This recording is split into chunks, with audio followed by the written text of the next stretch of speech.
pronounce the letter T in Brazilian Portuguese? First group, when T comes before I in most of Brazil, it sounds like ch. Examples: dia, tio, vestido, atividade, notícia. Second group, when T comes before E in the middle or end of a word, if it is unstressed, it sounds like ch. Examples: futebol, quente, cliente, importante.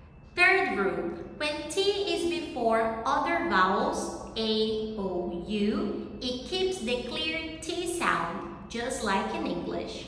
Examples: tarde, tomate, tudo, tatuagem, turismo. The pronunciation can change a little depending on the region in Brazil.